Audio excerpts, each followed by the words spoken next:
Fuck! Oh, We yeah. here! Oh, yeah. How y'all doing tonight? Man, you know what I'm saying? What's going on, Laji, Saji? Man, we got a show. We got a show. Uh-oh. Oh, no, look. Oh, yeah, look. You're on. We're live on the air. We are live on the air. I have no idea if the coach is going to show up, because you know where the coach is?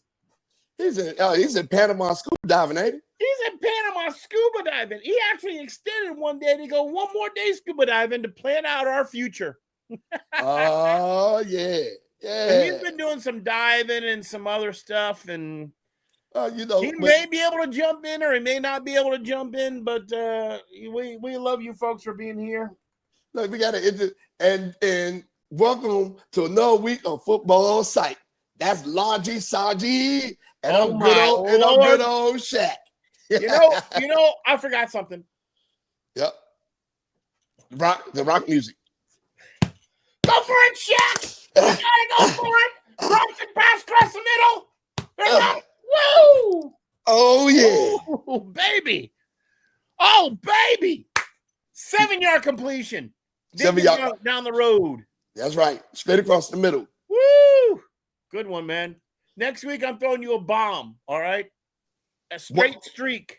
One hand. I'm going to catch him with one hand.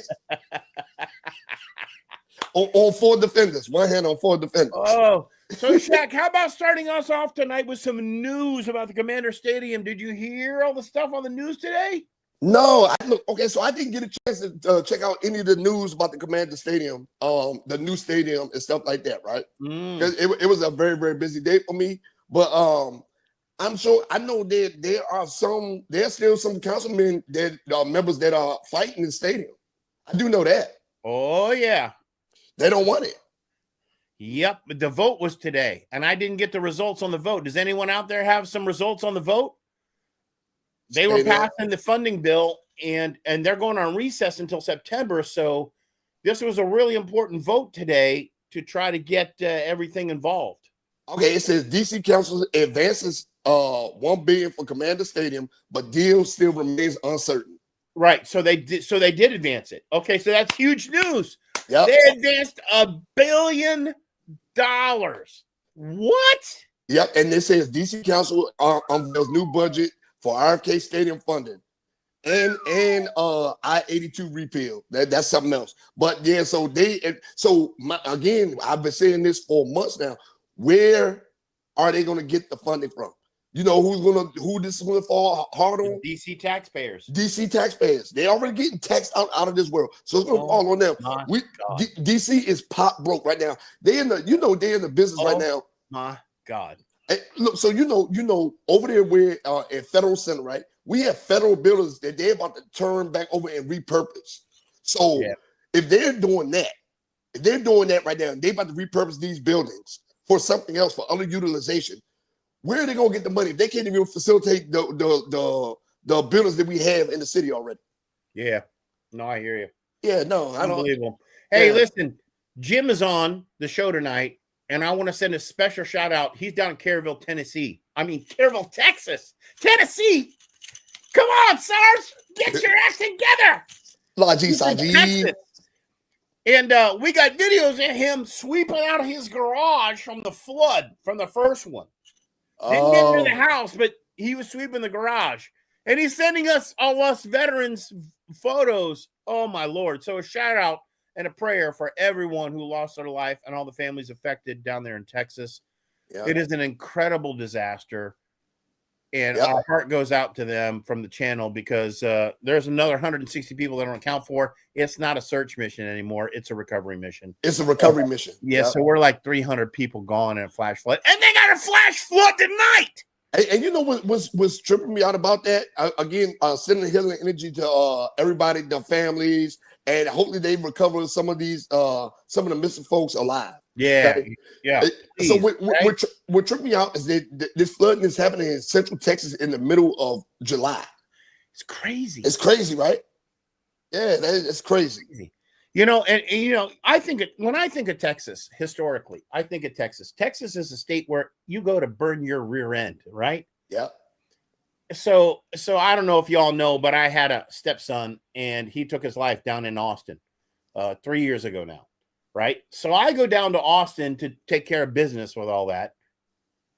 And there's an ice storm. An accident. Yeah, I remember that. I'm in Austin, Texas, in the middle of an ice storm trying to drive around because I don't care because I want to go find this kid, and plant my marker and, do the hallelujah and see you later, whatever.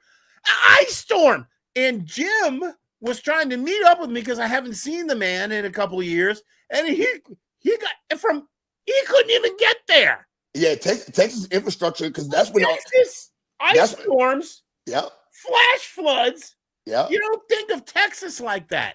No, and then during that time, that's when they was having all the electrical grids was failing and stuff like that. Texas power grids can't handle that kind of weather. It's crazy. So, that's crazy. Unbelievable. But again, and to everyone that lost loved ones and family members out there in Texas, we're sending condolences to you and your families. For sure. And there's a lot. So 300, think of 300 people, right? Just as individuals. And then think of who they're connected to. Yeah. That's 1,000 people, 1,500 people whose lives just changed forever, right? Yep. That's not a small thing. Yep. It's a disaster. So anyway, on to more positive news. So $1 billion approved for the stadium. And now what, Shaq? Now they're going to call a special session to see if they can push this through because they're on break until September. Okay, so now again, a Ward 7 council member, Ward 8 council member still not convinced. The stadium is still the best thing for the city. Now, for the most part, I think a lot of these guys were convinced after the dinner they had with the commanders, with the Harris ownership group. They went in there, they talked to them, probably greased their pockets a little bit, offered them some season tickets, you know what I'm saying? Stuff like that. Box seats and season tickets. Free shrimp cocktails. Yeah. And a cheerleader to serve it. So the council was imagine these back office deals, what's happening. Can you imagine? And a lot of these guys being paid under the table, getting briefcases full of money dropped off. We already know how this goes, right? So the council was slated to take its final RFK funding vote on July 28th. So the funding is not fully approved yet. It's not. They move it like it's tentative right now. So the final vote is for RFK funding vote is July 28th. So we still got a little ways to go before that. The negotiations over the stadium could take longer. So now with them wanting this stadium to be open by 2030, so they can start hosting Super Bowls here by 2033. How do you think this is going to 2033? It's 3 years back. I thought it was 2030. No. They want the stadium done by 2030. They want to be hosting Super Bowls here by 2033. Oh, yeah. So now with these delays in the initial processes, this is going to be a problem. This is going to push the whole, because they're not going to rush putting the stadium up. They're not going to rush putting the housing up. They're not going to rush putting all of the shop and you don't think they're going to try to rush all that money, grabbing revenue as fast as possible? They're going to throw those houses in there in that stadium as soon as they possibly can, because it's all based on getting profit. Well, it's as small as they making these apartments in DC now, it ain't gonna take them long. you go in there. How small are they? Listen, you paying like $3,000 for a 700 square foot. Like their bathrooms bigger than some of these apartments people paying for. 700 square feet. 700, 800 square feet, and you paying $3,000, $3,500 for the convenience. So imagine brand new apartments and townhouses right there by a brand new stadium with brand new shopping. I got something for that. I got something for that right there. Yeah. That is ridiculous. That is insanity. That is crazy. Yep. Hey, Jack, how you doing? He says, once the stadium is built, hope they have the food prices that they have in Atlanta. Atlanta has the cheapest food in the league. All right, wait. You can't just put that out there, Jack. I want to know what the price of a stinking hot dog with French fries is at the stadium. Well, I do know this. When we went to the game this year, every game we went to, beers was $20. So beers were $20. So I don't think that the prices that they're not going to drop the price. That's Jack. for a domestic I'm sorry. 12-ounce Miller Lite or a Bud Light, the aluminum can. Yeah. It was 19. It was $9, but $20. Yeah, $20. It'll be $25 in the new stadium, I'm sure. They got to compensate. They got to compensate for the money. That is just ridiculous. And I'll tell you, to get a hot dog, French fries, etc., was also $25. Yeah. Which is not tenable for a dad to take his son or daughter to a football game and say, "Hey kids, this is why you see me going crazy. Wow, let's go to a game." And now look, that's parking, metro, ticket prices, retail prices. You basically need to go out to the parking lot, get your jam on, and pay your $10, right, for to go to a barbecue, fill up, and then go in the stadium and spend nothing. That's right. That's why I was about to say that. That's the importance of tailgating. We're gonna do a lot of tailgating this year. Trust me, whole lot of it. I'm not paying those prices. I know me. I'm a fan. I'm a believer, right? I am not buying a beer in that stadium. I'll take my beer in the parking lot, right, before I go in and be happy and watch the game, because they cut you off in the fourth quarter anyway. They cut you off in the fourth quarter, right? And I won't need to take as many pee breaks. I'll just watch my game and watch my football and look what's going on and deal with that. I'm not buying a freaking hot dog. I'm not buying a gourmet meal. I'm not paying your prices. Yeah. Sorry. And the hard part about it, like I said, once they open up this new stadium, not only we talking about just the price of everything goes up every year anyway. The economy grows 6 to 7% every year. So let's do 6 to 7% times 5. So when we get to 2030, 2031, I don't know, a beer may be $30 in that stadium. And imagine when we have the Super Bowl in that stadium, beer's gonna be going for $40. Seats, like, it's gonna be insane. How far can they push the fans in DC? Like, seriously, how far can they push the fans? DC is not this is what people don't understand about DC, right?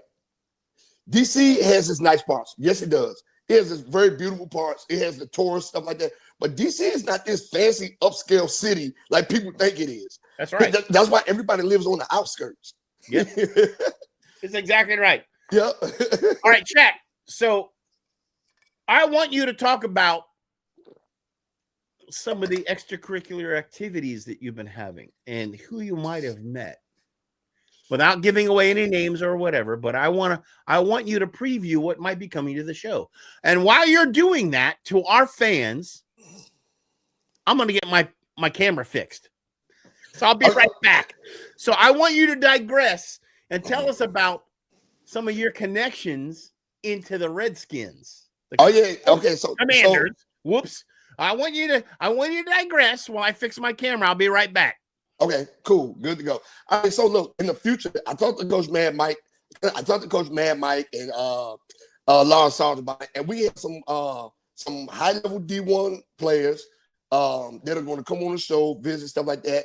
I have a couple professional athletes that I've met that I've known for a while, but I just finally talked to them about coming on. So we're going to have some pro athletes to give us some of their spin and things on how the Commanders are going to do this year. What it's like actually being in the uniform on the field, the camaraderie, things like that, being in the locker rooms and things of that nature, right? So we have a couple of surprises coming up here in the future. Like D1 players. We got some high-level D1 players coming on here that talk to us about the strength of the Commanders, what they think with predictions, and what they think they're gonna do this year. So yeah, it's gonna be good. That's gonna be great. As you can see, I did not fix my camera. Nope, still broke your logic. My home and my green screen and my guitars and my Virginia ABC pay stubs. Woohoo! Yeah, but those shows are gonna be interesting because it's gonna give us a different insight. It's gonna give us a different insight of what the guys are feeling right now. How I guess the camaraderie is right now, especially with the thing going on with Trey Amos and Terry McLaurin. Because Terry McLaurin looked like he's gonna hold out. Yep, it is. Let's dive deeper into that. What's your real? Now I know you had a conversation with an NFL player. Yep. This week. Did they have an opinion on this? Can you lend without naming the player? Can you? Well, so they because we kind of got into it, like we was at a winery, so we kind of got into like a little heated debate. It was, you know what I'm saying, about what Terry McLaurin. It wasn't a heated debate, but it was like a very, very adamant conversation about Terry McLaurin and where he stands at with this roster. And all of us came to the consensus, I think, except for one guy. All of us came to the consensus that Terry McLaurin is they're not going to pay. Adam Peterson is not going to bend the knee. He is not going to bend the knee. He's not going to bend the knee. He's not going to pay Terry McLaurin. And I don't think we see Terry McLaurin till maybe mid-season. After he's like, we get halfway through the season, and he's like, and the team is winning. He's like, okay, well, hold on. Let me go ahead and suit up. Because he's still training. He's still working out. He's still doing his thing. He's not coming to camp, though. He is not going to show up to camp until a deal is done. So he may hold out. And there was a common consensus across the table this weekend when we had the conversation. Interesting. Yeah. And then we started discussing. Somebody beat me to it. Interesting. But it was like draft capital. Why don't we get rid of him and get draft capital? And then the issue with the draft capital, DJ, one of the high level D1 players, he stated that because of Terry McLaurin's age, which I bring up a lot, he stated that what in draft capital what we get for Terry McLaurin, which was a good point, was a very, very good point. So yeah, they were. So do you think we'll get a deal done with him, or is we're gonna let him roll? What do you think? I think he holds out. I think he holds out. We don't get until the deal's done. We don't get Terry McLaurin this year. So we don't let him go. We just keep him on the side. He doesn't play and he holds out. That's what you think? Yep. He's still gonna get paid. Oh God, that's devastating to us as an offense. And what's going to happen is, this is just me. What's going to happen to us is they're going to start penalizing him every game. You know how when you hold out, they penalize every game. Oh yeah, that penalty. Yep, that penalty. He's going to feel that. He's going to feel that. What he's making, I think he's making 600, 700 games, something like that. So he's going to feel that plus a little bit more, right? But no performance bonuses, none of that. Yeah, and the bonuses are out the window. Yep. This is a stupid game. I mean, you're either in or you're out. Yep. I get it. You want to get paid. You're 30. I'm 60. Okay. I get it. You want to, dude, I've been letting on 60 grand for, come on. Hey man. Seriously? It is. You're either in or you're out. Yep. And right now, in my heart, in my book, you're out. Get the hell out of town. And then look, so this is my thing right here. One, Terry McLaurin. You see, I got his jersey on right now. Yeah. Terry McLaurin is a fan favorite. So I think this part of me, because he's a fan favorite and he loves the fan base here, because the fan base loves Terry McLaurin. Yeah, of course. Why are you gonna muck up the works? Part of me is saying that he will try to play because he don't want to disappoint the fan base, but he will also, like it's a 50-50 thing. Like he's like, well, I do want to play because I don't want to disappoint the fan base. I need to show them that I'm really worth this money, et cetera, et cetera, et cetera. But then the other part is like, no, get the deal done. If y'all want me here, get the deal done. Y'all can tell y'all want me to retire. You can't do that. As a player, you got to be on the field. You got to prove your worth. You can't just walk away from the game and not prove your worth. You can't just hold out on the side and piss everyone off and not prove that you're worth what you're asking. You have to show up on the field and do your job. So another conversation that we had this weekend. There's another conversation that we had. And for a lot of teams in the NFL right now, right? Terry McLaurin would be the number 2 on their roster. He was number 1 money. He's the number 1 in Washington. Yeah. He's the number 1 in Washington. And he's 30. Yep. He's the number 1 in Washington. So that's one of the conversations we had. Like if he would go to Philadelphia, he'll be a number 2. If he would go to Cincinnati, he'd be a number 2. Yep. Minnesota, he'd be a number 2. There are teams he would go to, he would be a number 2. Why he wouldn't be a number 1 guy. What? Telling my agent I'll take 30. You give me 30, I'm in. And get rid of this controversy. Get rid of all of this before because you know how Redskins fans play, right? Yep. You play this game, I'm not going to show you the bird, but they're going to give you the get out. Get out. We're going to bring you out of town. We don't care about you anymore. You're going to burn all your good graces. You're going to burn it. Yes. At 30 years old, take a pay raise. You've earned it.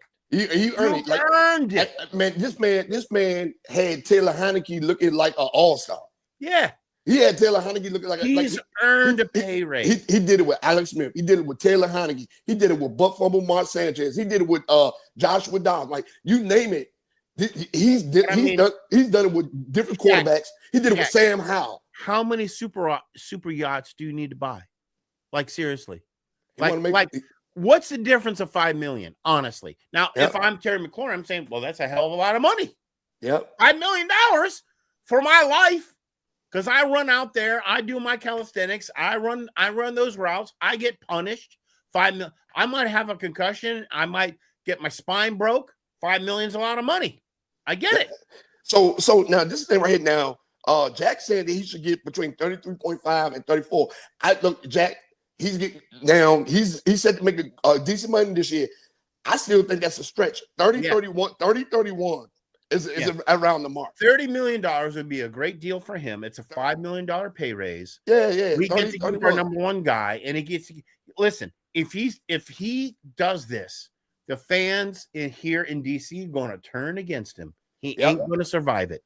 He thinks he's all that with his gold chain and all this stuff. Come on, dude. You're either in or you're out. And if you're out, just get the hell out. Now, we ended the season on fire last year. Even though it was a devastating loss to the Eagles, we have something to build on here, right? So we do not need to start the season with locker room trouble. We do not. We did it. We did a good job. It'll kill us. It will kill the momentum. We did a good job of getting rid of all of Ron Rivera's picks because they weren't no good anyway. So we did a good job of getting rid of all of them.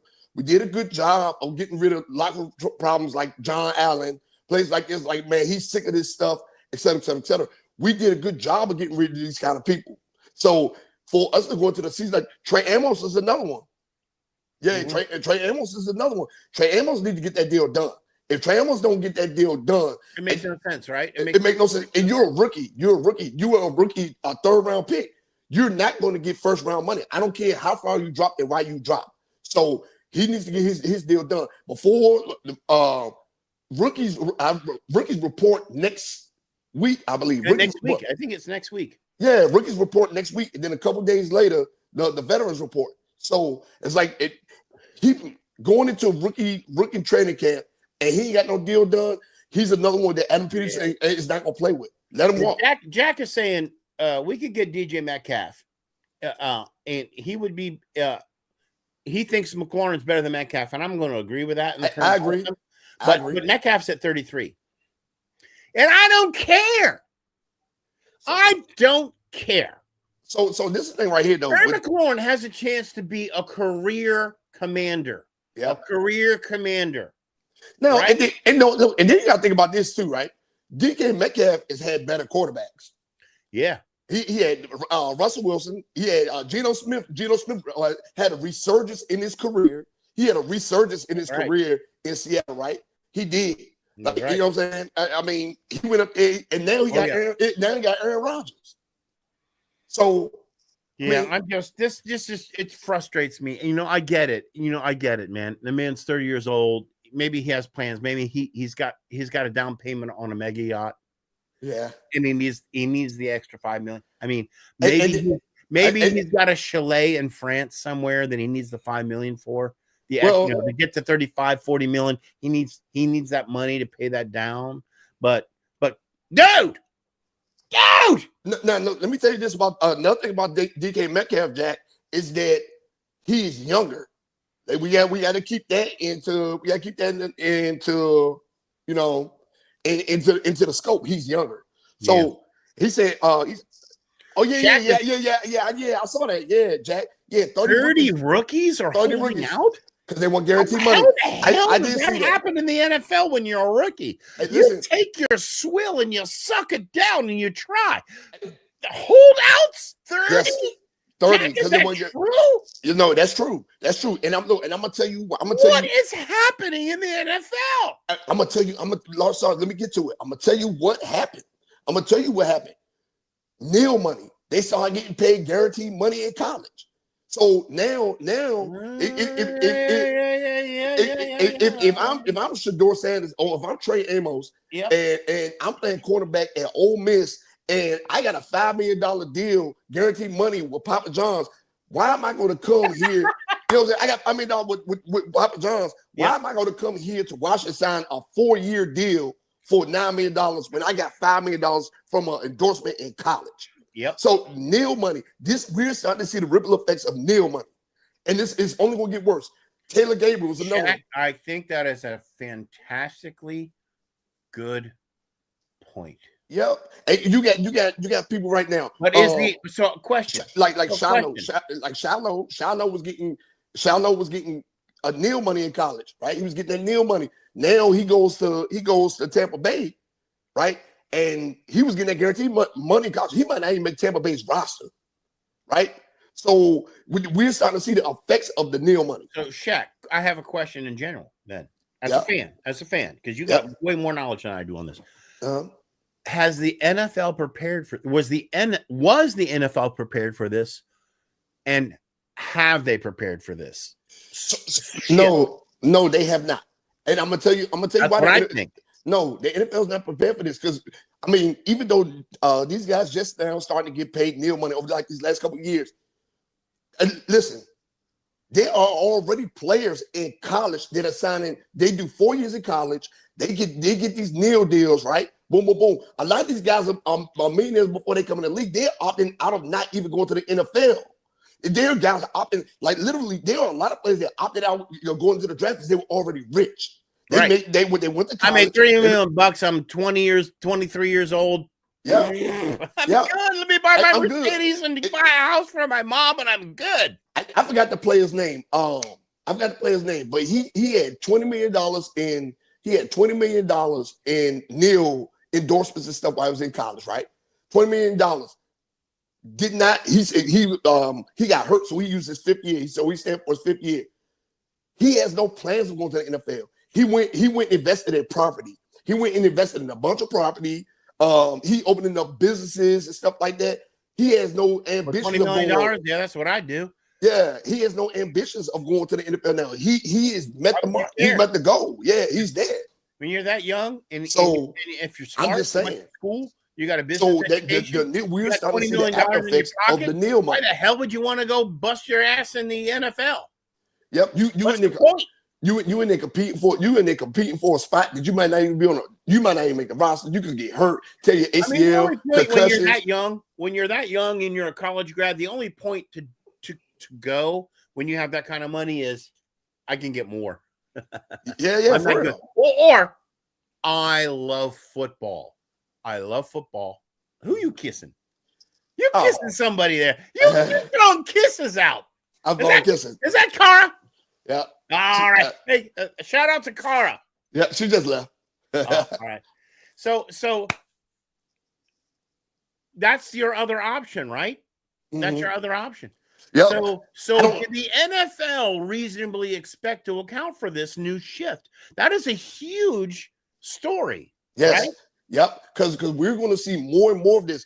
30 rookies want guaranteed money. Huge number. It's 30. That's a lot. They want guaranteed money. And a lot of these guys, I guarantee, a lot of these guys are not first round guys. The majority of the first round guys have signed. Yeah, the majority of the first round guys have signed. Right. So Shaq, ask you a question on this. So with Jack, what he's saying, we've got 30 rooks, not first rounders. We got one, maybe two out of that. The rest are second, third, fourth. They want guaranteed money because they've already got money from college. And they want to guarantee it. And NFL teams aren't ready to pay it. They don't budget that. That's not budgeted currently, right? Nope. So how is this going to shift the game when rookies have so much power? How's that going to affect a guy who's done 2 years already on his rookie deal or 3 years and didn't have this and is working for a spot on the team and these guys have holdout? I mean, where's the balance? Okay, so this is what's going to happen. I'm going to tell you what's going to happen, right? We're going to see, like, again, this is going to be the after effect of the NIL. We're going to see a decline of people going into the draft. We're definitely, because I think this year, because everybody has a dream of going to the NFL. You know what I'm saying? It's like less than 1% of the people go. Well, not just for the money and the fame, but if you can get it out of college. What we going for? What we going for? And then not only that, imagine me, a 19-year-old kid owning a whole bunch of apartment complexes, and I open up like a car dealership and a strip club. I don't need that NFL money. You know what I'm saying?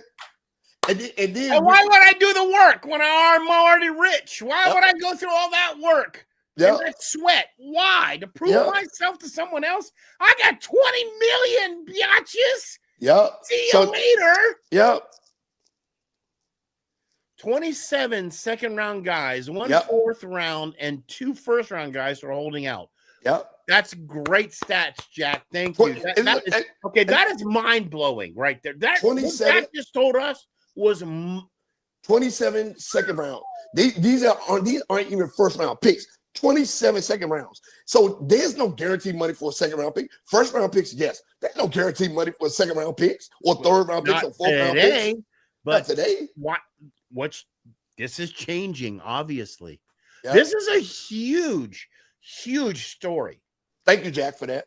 Yeah, absolutely, Jack. This is, to me, this is going to change the game. So let's just say teams go out, we go through the draft, they get their second rounders. A third of the class in the second round holds out, and teams say, sorry, bye. There's your draft pick gone, right? Gone. So how do you build your team now? And then because a lot of teams in depth in the draft, it's going to push your focus to first round and first round only. And the rest of the rounds aren't going to matter. I'm going to tell you what's crazy, though. The majority of the draft picks in the second round were defensive ends. So this is really, really interesting to me. This is very, very interesting to me. It's a great point Jack brought up.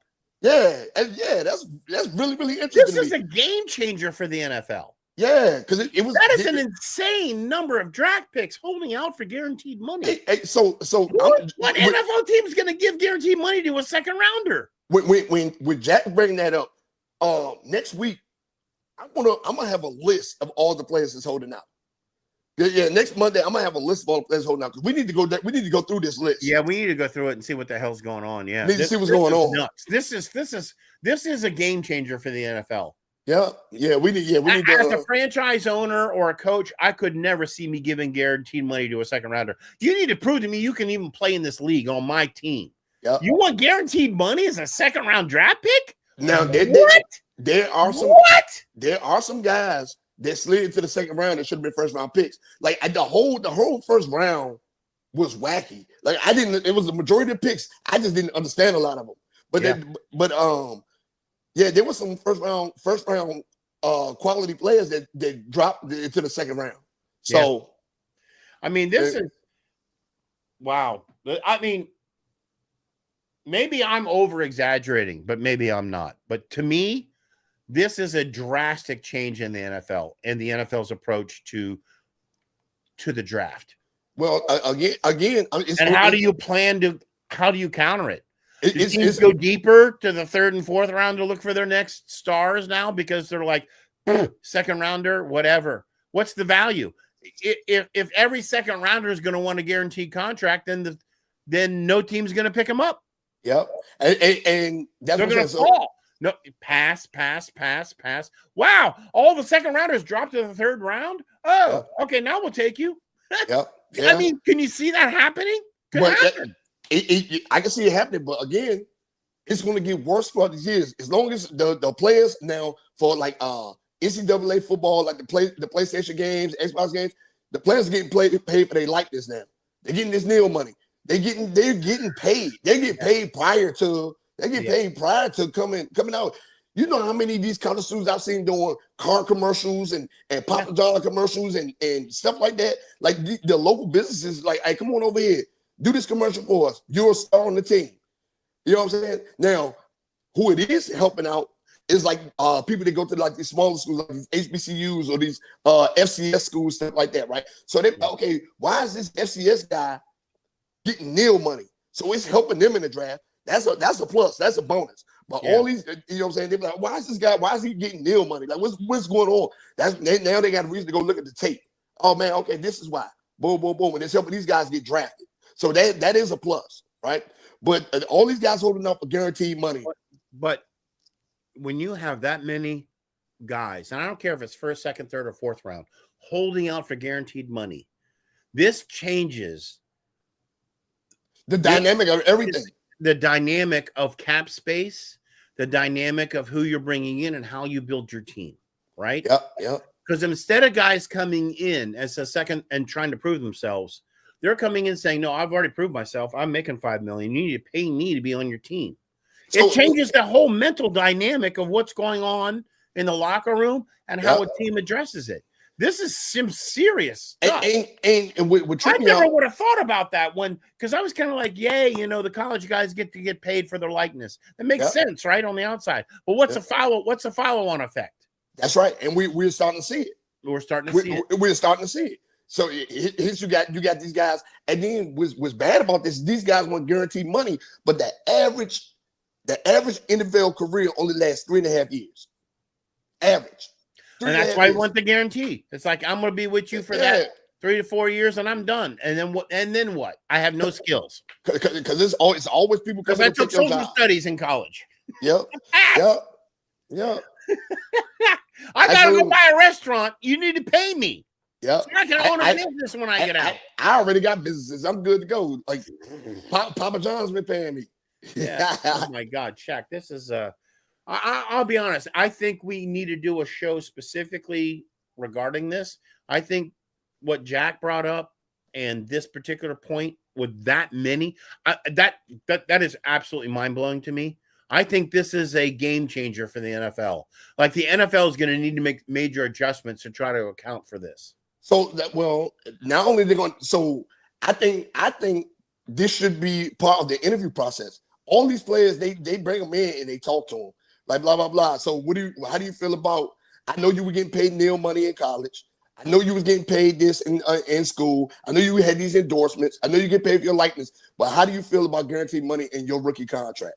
These are questions that need to be asked. So Shaq, another question. So you got guys like McLaurin who've proved themselves. They've been with the team. They've earned their right to get a pay raise. But then a team's got to bring in someone who all of a sudden is holding out for guaranteed money, like Amos. Yeah. Which affects what McLaurin. How do you think the vets are going to feel? The guys who put their dues in. How's that going to affect them? They're like, why are you spending all the money on the rookies? You need to spend money on me. I've been with you. And if I'm not mistaken, I think Trey Amos won between 25 and 30 million, somewhere in there. Yeah, if I'm not mistaken. Yeah, but I think between 20 and 25, something like that. Yeah. Come on. Yeah, man. Come on. Yeah. Is that true? Yeah, it's somewhere true. Somewhere in between there. Yep. Because you know why? Because he feel like he's better. He feel like he's better than Travis Hunter, which he's not. Because Travis Hunter I think he got like 35, 36 million, and he got a whole bunch of guaranteed money. Yeah. This whole thing could be the death of the NFL. Yep. There's no way you can keep up. No. It's like we were talking about last year about the quarterback stuff just going through the roof, where 25% of your budget's going for your QB. The NFL can't sustain that. No. Because you can't build a team around a $30 million guy. You just no, that Prescott making like $50 or $60 million this year. You cannot build a team around that. No. So you throw all your money at one guy and say, that's our guy. And then he goes down with an Achilles, right? Well, and you're done because you don't have anything around him. You can't protect him. You don't have a run game. You don't have a defense because you can't afford anyone. Oh, and let's go get some new guys in the draft. Nope, not anymore because you got to pay those guys guaranteed money. So where the hell this has got to be the straw that breaks the camel's back, in my opinion. If that's true, 27.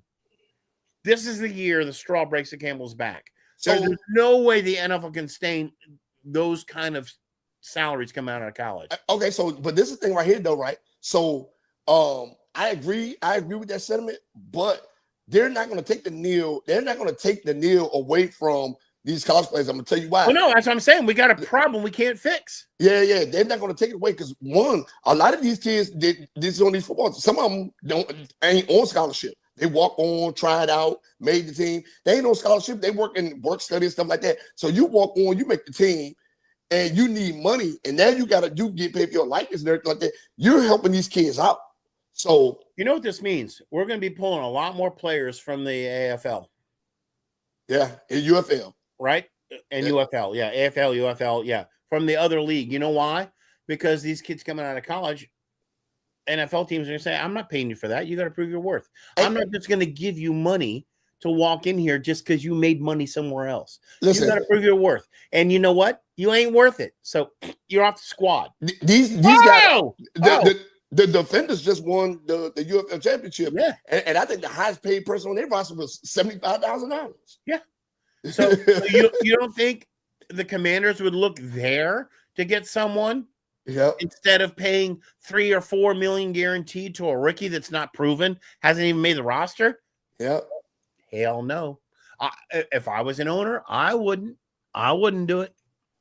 Nope. This is crazy. Yep.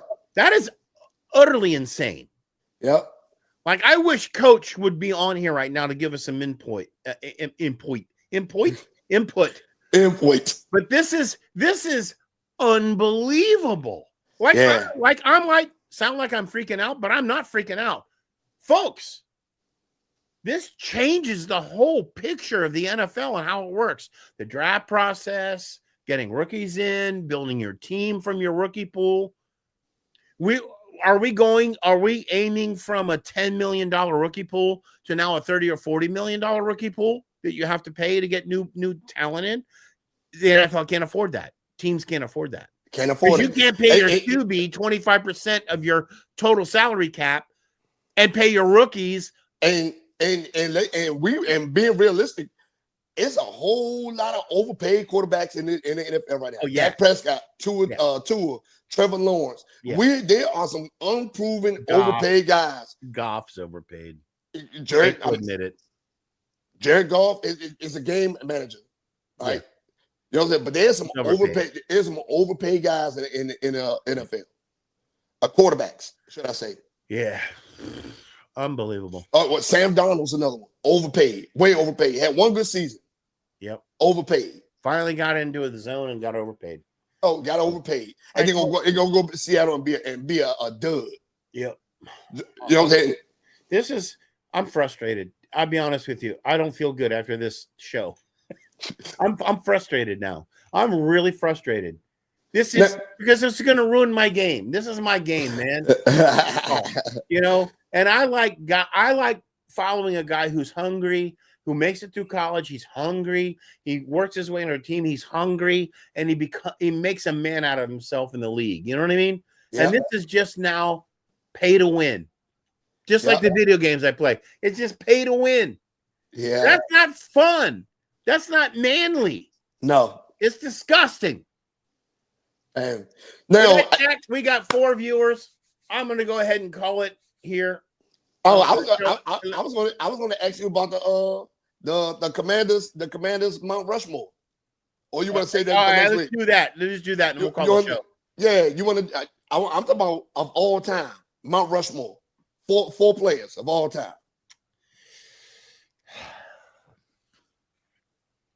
Billy Kilmer. Billy Kilmer. On your Mount Rushmore? Oh yeah, Billy Kilmer. Can you go back that far? Look at all this white. Billy Kilmer. Over Sonny Jurgensen and Joe Theismann? Yeah. Yeah, he has better stats. Yeah. Listen, those are like very close, right? Yeah. But I'm just saying overall, Billy Kilmer. Okay. Then you gotta go. You gotta go with the beast, the rock, the monster, running back. Riggo. Yeah, Riggo's on mine too. Art Monk. What? Art Monk. On your greatest of all time? For the Commanders, yeah. For the Mount Rushmore? Your Mount Rushmore. Yeah. And I need one more D player. Who could it be? Who could it be? Give me a lineman. Throw a lineman out. Your best lineman ever for the Redskins. Offensive lineman? Yeah, no, defensive. The best one from the Skins era. Super Bowl winner. Who? You better say Dexter Manley or Charles Mann. Yeah, Manley. Yeah, that's my pick. Dexter Manley, illiterate Dexter Manley? Yeah. He's that good. With all of his problems and all of his heartaches, that man fought through adversity. He did coke, he couldn't read. I love that man. He was a great giant of a man. Yeah. Oh, yeah. That's my 4. You asked me. What's your 4? Darrell Green. Riggo was on. Green or Monk? Okay, yeah. Darrell Green. I got Riggo on mine. We agree on Riggo. Yeah. We agree on Riggo, right? That's 2. So this where you get kind of sticky with these other 2. All right. Hold on. I'm gonna tell you this where you get sticky with these other 2. All right, hold on. It's funny that we both agree with Riggo. Yeah, for sure. Yeah, he's a shoe. He's a lot. I could go Darrell Green. I don't argue that at all. For me, it's Art Monk. But Darrell Green, greatest player of all time. Yeah, one of the greatest defensive backs of all time. Lifelong Redskin. You know what I mean? It's just unbelievable. Yep. Now, this one may trip you out a little bit, right? So we got Darrell Green, got Riggo on there, right? Hear me out. Hear me clearly. Hear me. Ryan Kerrigan.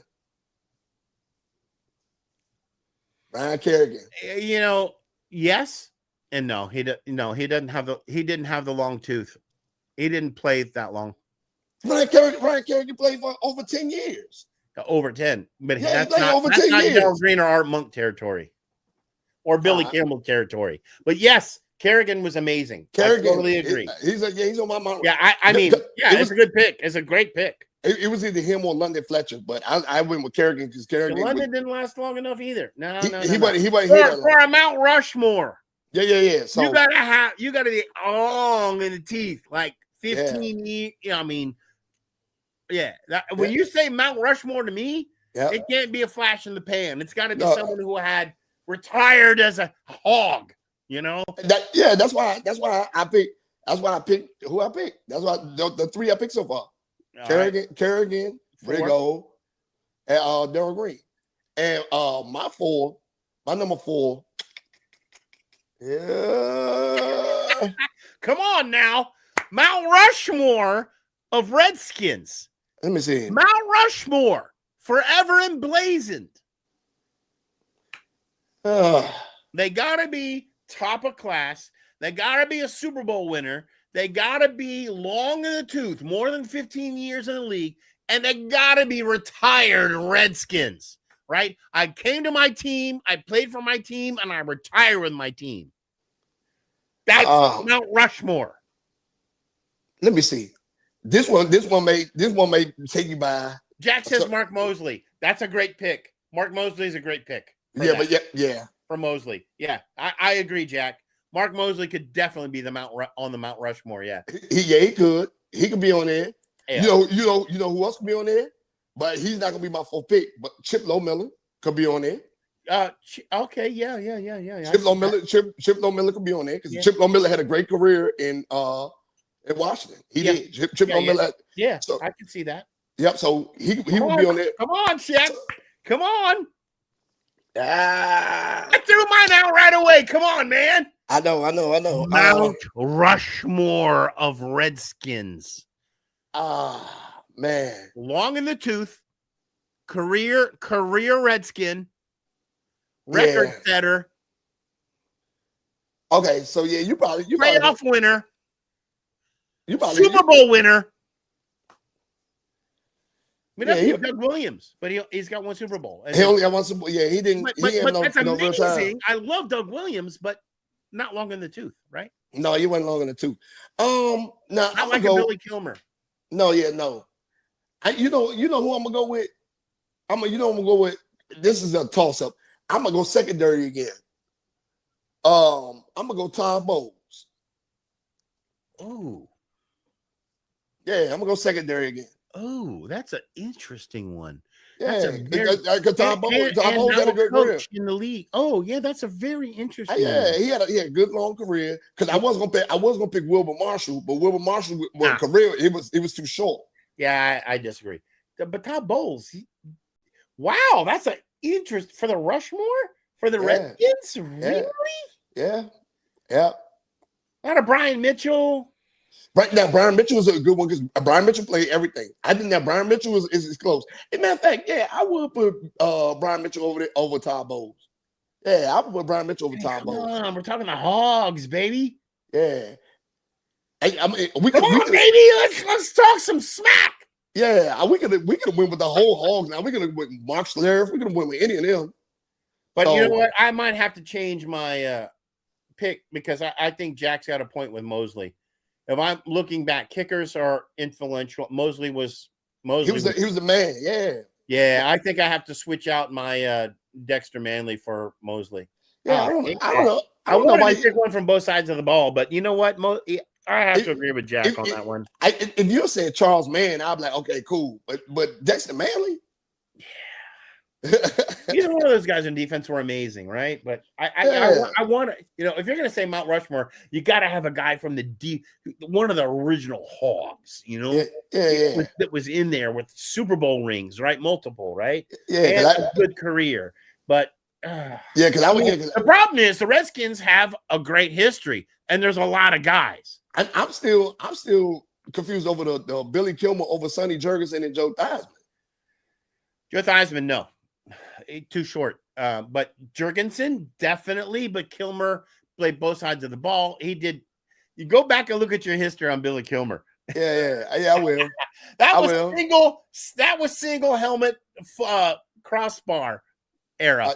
Okay, I will. I'm gonna go back and look at some of his. Billy Kilmer was ridiculous. Sonny Jurgensen, of course, right? But if I have to pick the two, I'm gonna go Kilmer, just because he played so many sides of the game. Yeah. And he was a lifelong, he's got true heart. But I love your pick with Darrell Green. I mean, if I'm thinking about it, I'm like, Darrell Green, Art Monk, Darrell Green. Which one do I like better? Well, I'm not going to get into that because I don't want to insult either one of them, but I'm going to go with Monk. Yeah, Monk. Yeah. So, all right, man. Thank you all for hanging in there. We appreciate it. Another great show. On this and tell us who your Mount Rushmore is, your top 4 players of all time on the Redskins. We'd love to hear your comments so we can feed back to you on that. You heard what ours were. We'd be great. Jack, that was Jack. I think that was Timmy Smith. And Timmy Smith didn't have no longevity. Yeah. He didn't have any longevity. So Timmy Smith didn't have no longevity. Because after he was gone, Ernest Biner and Gerald Riggs came in. Ernest Biner. Yeah, Biner and Riggo, right? Oh, Gerald Riggs, Ernest Biner, Gerald Riggs came in. Yeah. So, it's cool. All right, man. I love you, Shaq. Yeah. Sorry we couldn't get the coach on. The coach is drying out. He's all waterlogged from diving in Panama. This to the show tonight. Yep. But we love him anyway. We would have loved to have his opinion on the stuff we talked about because this was some really interesting content tonight that we need to do a deep dive on in the future, right? Yep. Especially those unsigned rookies. Yeah, that is just the craziest stuff that Jack brought up. I mean, wow, this is a game changer. So, all right, Jack, I love you, bro. Peace. Be good and peace out from off-site. Yeah, we out of here. Look, we still live. Are we still live? Yeah, we still live. See y'all next week. Whenever Lord Sarge ends.